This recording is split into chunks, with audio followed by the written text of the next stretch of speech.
Welcome to Wolf's Watch. I'm Wolf, and as always, I am out exploring the countryside to bring back food for your mindset as a leader. Today, we're going to do a quick follow-up on some of the leading change tips that we've discussed over the past couple of months. In this case, specifically, the tips, and you can look back through previous episodes to catch up on these if you missed it. I'm going to dive right in. For those, if you've been with the episodes for a while, I want to dive right into lessons I learned from bungee jumping. What does bungee jumping have to do with your leadership role? Here's what it has to do with it. When you ask somebody to change, when you ask somebody to do something different in their work habit, you are asking them to jump off a bridge. Really, you are. It's the same emotional response. When you ask them to do something different, you trigger the same psychological response, the same body chemistry as if you are asking them to jump off a bridge. It may not be the same level of intensity, depending on what you're asking them to do. It may be a minor change. It may be something that could be a major change. But it is at some level affecting them the same way. It's triggering those same fears. What's going to happen? And it could be low level, and many times is. The bigger the change, the more extreme that is. So we're going to talk briefly today about jumping from a bridge, specifically the bridge to nowhere in the San Gabriel Mountains. So I want to share with you, we got a screen share on this, it's show and tell. So get a screen share of what it is like to be at the bridge to nowhere. Or bridge from the bridge to nowhere. So it is literally a bridge. Here's a video. Last time I was out there, and this is video from when I had a trail accident. I've shared about this before and shared some of the video with you hiking back. This was shortly after I arrived at the bridge to nowhere. I wasn't able to jump that day because you can see this railing here. I had ruptured my left hamstring and could only lift my foot about this much, really about that much, because it had some torn and unattached muscle and tendon. So I was not able to hoist my leg over this railing. So what you're seeing here is the bridge, and it is literally a bridge to nowhere. It's in the middle of no place. There's no roadbed. As you can see the other side here, it's just a mountain that it ends at, and it spans the canyon that the trail that I shared video with you from follows out to this point. We'll stay out of the story of how the bridge got there. It's 1930s construction, so it's a very beautiful bridge, as you'll see looking over the side here, what it looks like. So here's just some brief video. So here's what's happening, and this is the leadership points I want to show you. So from a leadership standpoint, the jump master has people. There's two stations here to jump from. So what you're seeing is the jump master doing the briefing for the people that will be jumping that day. And this is run by a company called Bungee America. They have a super high safety record. That's why I jump with them. They've been doing this every weekend since 1989. I haven't been jumping with them every weekend since 1989, full disclosure, but they've been doing this without having any fatalities or accidents.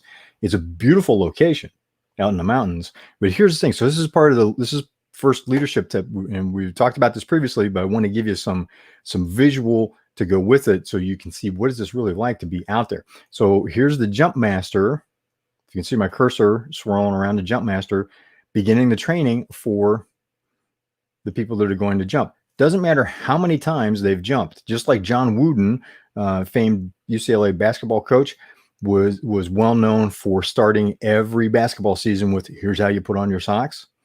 The jump master has everybody go through the training from start to finish before they jump, no matter how many times they have jumped with Bungee America, because the basics always count. That's your first leadership tip. How are you doing the basics? Do you take experienced people like this and say, hey, you know what? Sit down on the cold concrete. Don't care how experienced you are. We're going to go through this from the basics forward so that everybody's getting the same message as a reminder, especially when the stakes are high. So this is in leading change. The stakes are very high. You're disrupting people's normal patterns. That elicits fear, uncertainty. If you are not communicating with them like this, like the jump master's doing here, what you will be doing is allowing them, I'm going to close this video for just a second. You'll be allowing them to fill in those gaps. It's what people do. It's human nature, human behavior. They will fill in the gaps that you leave for them. So you need to make sure everybody is on the same page. The higher the stakes, the more critical that is. Now here, this is something where bungee jumping like this is something where people can, imagine something goes wrong. It's not a good day at the office, right? It's not like mislaying a file. It is something that can lead to serious injury. Same principle still applies. So now back to the bridge. So think about that. When you ask someone to change, you're asking them to start hossing their leg over the side here. Now, what does that really look like? So here's what they see when you ask them to change, right? So this is perspective from standing on the bridge in a very safe zone. So let's move over to the side of the bridge a little bit. You can hear in the background. So look at that. This is what it looks like as they start looking over the bridge. Gets the heart going. You need to understand that that's happening with them and prepare them for that, and to let them know. This is a second tip, and let them know that reaction is going to be happening. It's natural. It's okay. You need to allow them to have that and be there as the leader, as to provide the foundation, the consistency, the security for them, so that they can look over the bridge with you.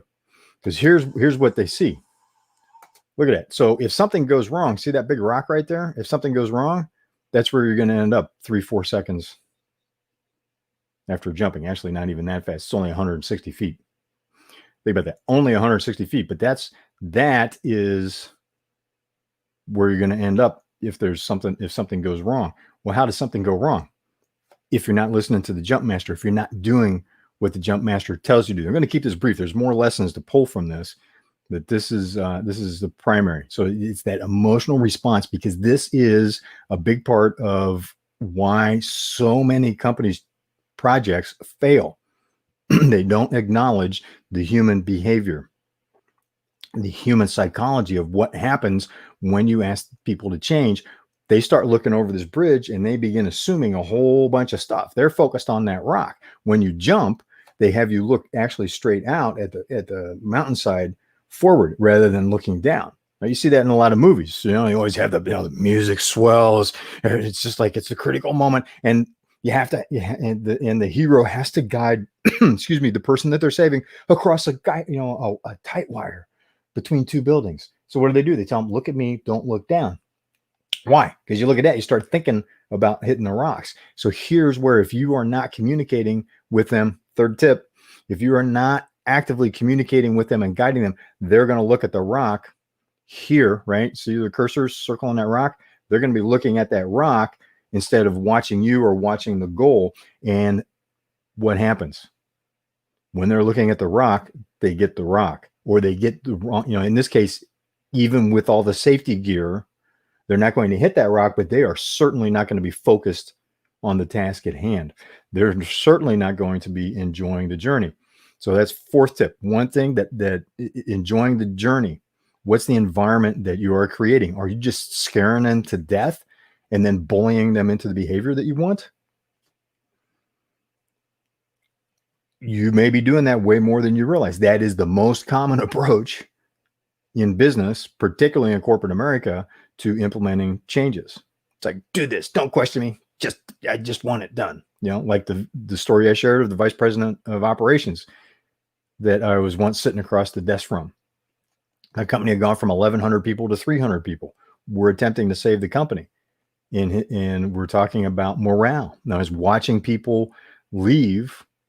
I mentioned this in a previous video. If you want to see what's going on at your company, arrive early, watch how everybody shows up in the morning, and then go outside someplace where you can watch people leaving at the time of day that people are starting to leave the office, what do they look like when they're leaving? And what I observed at their company was, in the morning, people are coming in and they're taking their time walking in.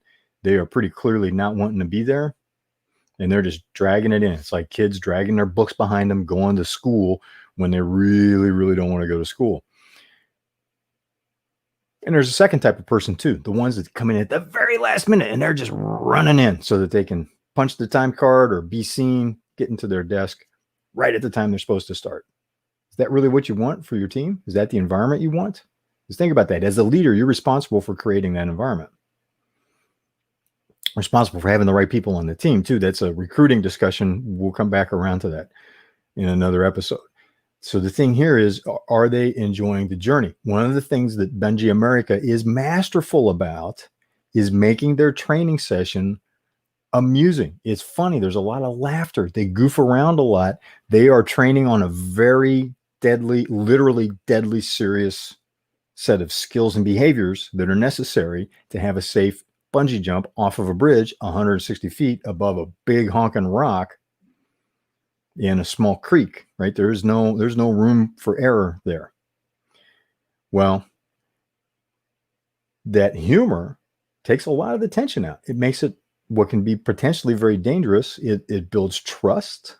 It relaxes people so they're more open. When they are having fun, and this is research from the late 80s showed, I believe it was Johnston circa 1989, in their team led by a psychologist researcher named Johnston, that showed that adults learn 50% more when they're playing, and they retain 50% more, learn and retain 50% more when playing. So having a playful atmosphere, having people relaxed, research shows they learn more, they're more receptive to your message. So Bungee America brilliantly uses humor to get people to relax, so they are more open to hearing the training that's being delivered. And we'll go into the training in more detail. There's more tips around that. So there's four tips for you. The first is understanding the effect that you're having. It's like when you ask someone to change their work habits, it's like asking them to jump off a bridge. If you are not communicating with them, second tip is they're going to be looking at the rock instead of the objective. And they're going, and part of the problem with that is without having the control of the bungee, people were either going to not do it because they're fearful because they're focused on the rock, in this case with bungee jumping, or in the work environment, they're going to be focused on the wrong thing, the things that they fear. And guess what you end up getting? The results of their fears, not the results of what you need them to do. Not good. So that's the communication. The third thing is you need to have training so that they understand what needs to be done. And the fourth thing is the use of humor and have environment.